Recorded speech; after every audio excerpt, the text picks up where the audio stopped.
Welcome, my special ones. Welcome to another episode of our heart-powered, inspiring interviews. And as you know, every time we introduce you to an amazing guest, an outstanding speaker, entrepreneur, change maker that create magic in the world. And today, again, I have a beautiful lady, a really powerhouse lady. She has written not one, not two, but three generational books. She runs a YouTube channel on Gen Next. She's also the author and she runs her own professional column on keeping pace with the young. She designs and implements live design programs for teens and a signature Millennial Mantra. Well, who is she? Her name in the first place is Neerja Singh, and she's the Seenager. I love the title. She's a Seenager, yes. And she calls herself being a senior teenager, and that's what I am as well, and that's why we resonate so much with each other. Well, what else can we say about her? She's a speaker on harnessing generational diversity with 37 years of work and life experience as an advertising executive, prize-winning fiction writer, featured journalist, teacher, documentary scriptwriter, director, and a professional columnist. She really addresses generation gaps in the spirit of a generational bridger with candor and humor. And right now, and it's how probably one of the reasons why we connected at a speaker conference, she is actually the president of the Professional Speakers Association of India. Neerja, it's wonderful to have you. Welcome. Thank you very much, Monique. I really look forward to talking about what we can do together and what value we can add to people who are listening to us. Thank you, Monique. Absolutely. So why don't we just jump in? Because I know you're not only a wise lady sharing your wisdom and supporting the speaking community in such a great way around the globe, but you're also running your own very successful and thriving business. So why don't we jump right in? And I'm really curious to know, what are the top three things, the top three best practices that help you right now to bring again your business to a different level again and again? Well, the first practice is writing books, Monique. I am writing all the time. And I take on these challenges, 30-day challenge, or I will tell myself that I will write every day. And so I'm constantly creating content. The best practice is to write books on your niche area of expertise. And second, Monique, is conduct your business in a spirit of civility and respect. Maybe it's got something to do with the generation I come from, but I value mutual respect really, really deeply. And I think that's the lubricant. So the glue that holds us together and the lubricant that keeps us functioning without any friction and stress. And the third practice I think one ought to do is quickly pick up technology. Don't waste time. A new app comes up, learn it. There are hundreds and hundreds of how-to YouTube videos there. I've learned using the Restream very recently, and I can use that to stream my content, my interviews to multiple channels at the press of a button. And with one click, you can change the settings, the introduction to your, relays on all platforms. I think it's a fantastic thing. You can strip the video and the audio, separate them, then create your podcast, repurpose. So these are constantly new updated features that come up. And I think it's a good idea to keep quickly, not just keep pace with them, try and stay a step ahead. That's my philosophy, Monique. So those are the three practices. I love it. And each and every one, we could probably have a whole interview on each and every one. But absolutely. I'd like to pick up a couple of things that really intrigued me that I know probably our audience would like to know more about.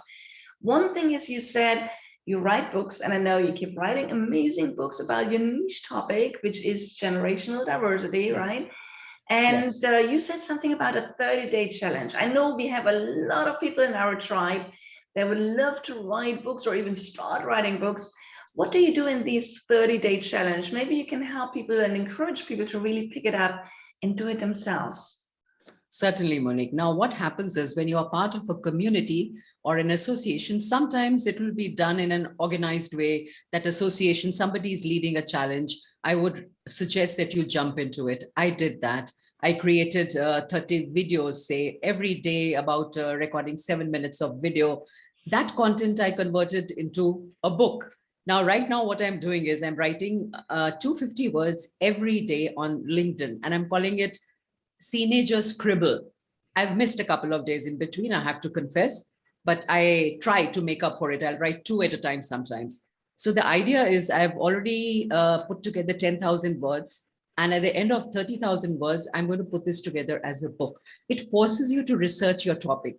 It forces you to internally digest and turn it over and develop a perspective of your own. There are plenty of us reading things online and just rehashing all of that.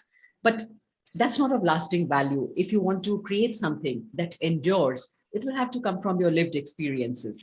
So in the beginning, it is all right to take material, to read, to rehash it, but gradually you have to start mixing it up, churning it with what your experience is. And people may not agree with your view, that's fine.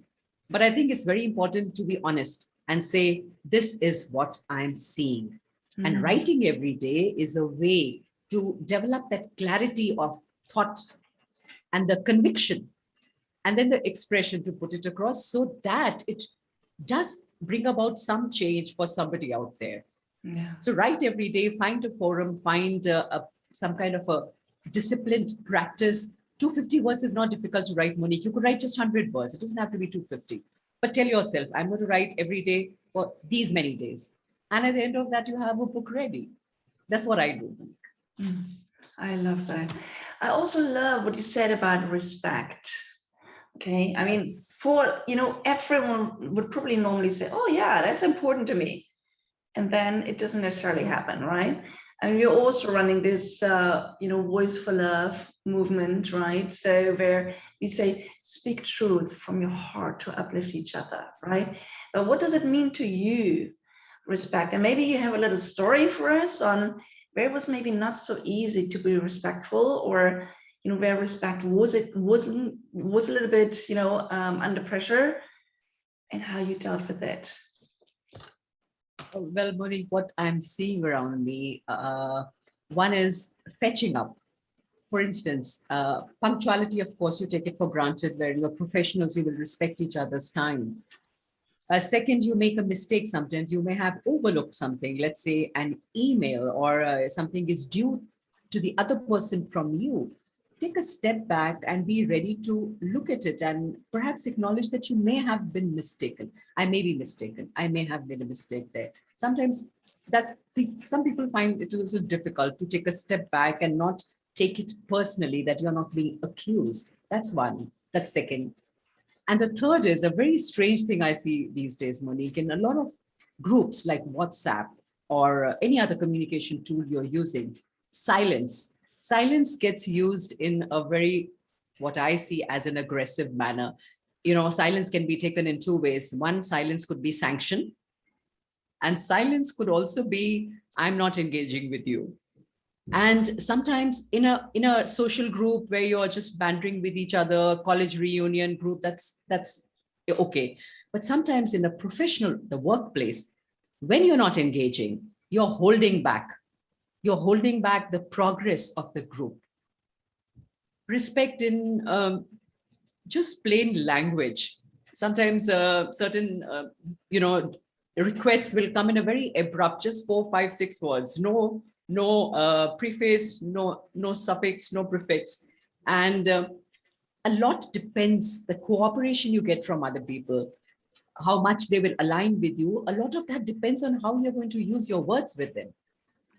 And out of all these practices, which I find personally disrespectful, the one that bothers me the most is that aggressive silence. There are times you will reach out to people and you ask them very clear-cut questions. This is what I'm proposing. What do you think about this? And there is silence. There is silence. There is silence sometimes. Yeah. Broadly, these, and to sum up, Monique, there is a culture of disrespect around us, and it's just become so acceptable. I think we've got desensitized. We don't register it anymore. It's just goes on and on. But it's time to call everybody, call all of us out on that and protest that this is something that's not taking us any place. We need to get back to respecting each other, Monique. Yes. There's so many things around respect that I think, and honestly, we just need to start with ourselves every day and keep asking, am I showing up in a respectful way, right? Like, do I sign up to an event, and even if it's only a webinar or something, and then I don't show up, is that respectful, right?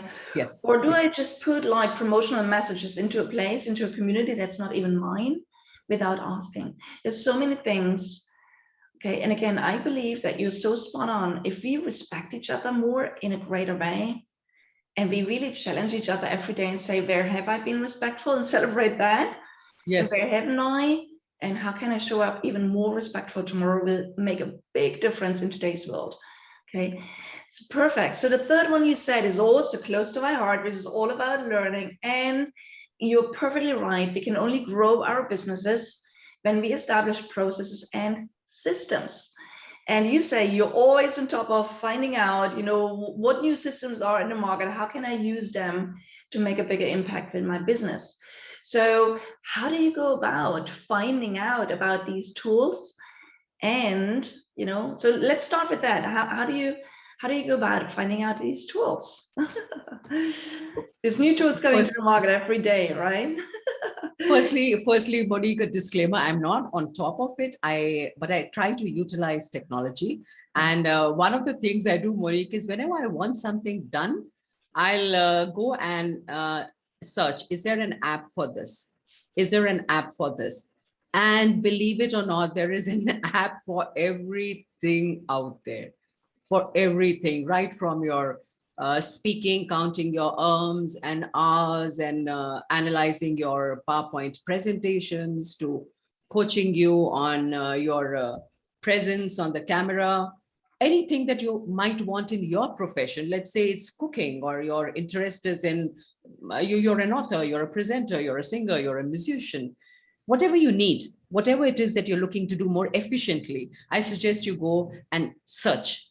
And believe it or not, there have been times when I have come across apps. For instance, I used to be traveling in the car a lot. So there was this, the driver, and I would be sitting behind, and I would be moving from one place to the other. It was a phase in my life. And I wanted to be writing on the go. And there I went typing, is there an app that can help me write on the go, and Jotter. I locked onto Jotter, and one of my books, 56,000 words, 56,000 words. Most of it was written on Jotter, because again, I was typing about 280. That was my length. I had decided, I call that the pot shots. It's not yet published, but the manuscript is ready. And I want to tweak it a little. I want to read it again and give it a generational slant, because that's what I'm working on these days. However, to share, I told myself that I'm going to write about, 280 words for every pot shot. And I was typing on it. I was typing on it on my way. I would start from place A, reach place B, it would be done. I would go over it on the way back, edit it, and that's it. You're those many steps deeper. So anything that you want to do a little surfing, do a little hunting, searching on Google, and you'll come up with an app. I promise you, many of the apps I've discovered, Monique, way before they were discussed in some other communities that I was a part of. Let's say a speaker community, Speak to Change Foundation. I used to attend that setup, and then somebody would talk about an app that I was already using, but I had gone searching for it. So essentially, go looking for it. It's there. It's there. A lot of apps for everything. Absolutely. I love it. And also, when we can't find it, we can ask people in our community, are you using that for that or something, right? It's perfect. Yes, absolutely. I love it. Okay. I can make that a habit of myself, looking for apps more actively. Beautiful advice. Talking about habits, I know, Neerja, you are a lady of action, which I love about you very much. Yes, I am. And so am I, right? So that's also one thing we have in common. So, and when we take action repeatedly, we talk about habits, and habits actually have the biggest impact on, the impact we are making, and, how we're running our business and the success we have and everything else. So what is one of your success habits that really got you to where you are today? My one success habit. Well, I collect, I call it collecting skills, Monique. I collect skills. Now, what happens when you collect skills, you start at the bottom with every skill. It keeps you completely grounded. You never get delusional. And the network, the connections you build when you're learning a skill with other people who are also at varying stages, that connection is unparalleled. You cannot build a community the way you can when you're learning together. There is mentoring happening. There is a lot of upwards and backwards emotional motion happening. A lot of, it's beautiful. It's beautiful. Getting together for a social evening to me is not as enriching as a learning environment. So I collect skills, Monique. That's kept me enthusiastic. It's kept me energetic. And then you get a high. For instance, I used to know only the freestyle in swimming. But last year I learned the backstroke. I learned the butterfly. I learned the breaststroke. I learned all the 4 strokes. Butterfly is not very great, but I managed to execute it. It does look something like a butterfly stroke, but just that high that comes from getting it finally. So you learn skills. You don't worry. I don't worry about mastering a skill. That's not my aim, Monique. I'm not out there to master, to become a maestro. No, but I definitely want to be able to put my fingers to the piano and strum and be able to play the green sleeves, one song or couple of songs. That's great. And then move on to the next skill, move on to the next skill, move on to the next skill. Recently, I learned the waltz or the foxtrot, for instance. Keep learning, because that really keeps you. I think it's beautiful. It keeps all your neurotransmitters firing in the right, happy, cheerful way. And there is a flow of blood, Monique, in your body, and you're just happy. And if you're happy, then your immediate circle is going to also thrive and be sunny.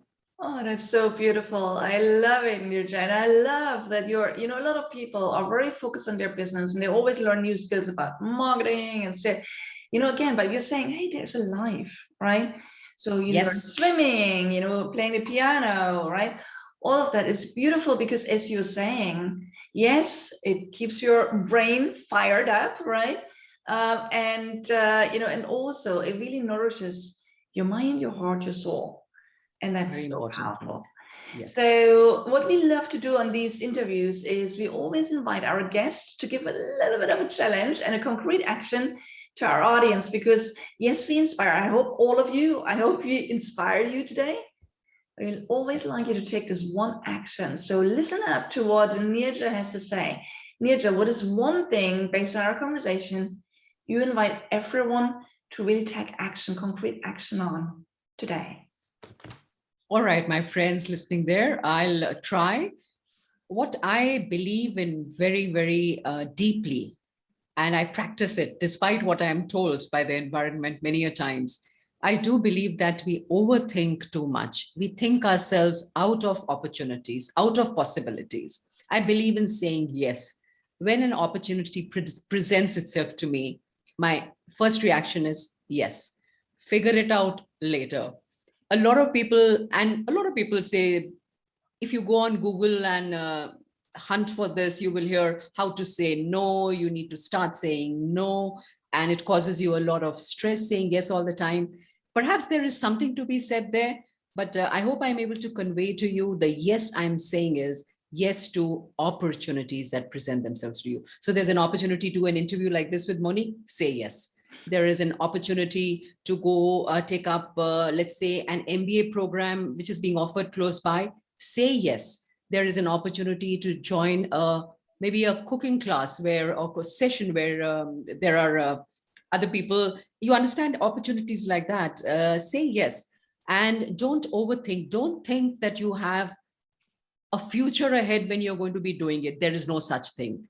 If you've always dreamt of learning tatting, or you always dreamt of giving a speech somewhere, say yes to it and start acting. act.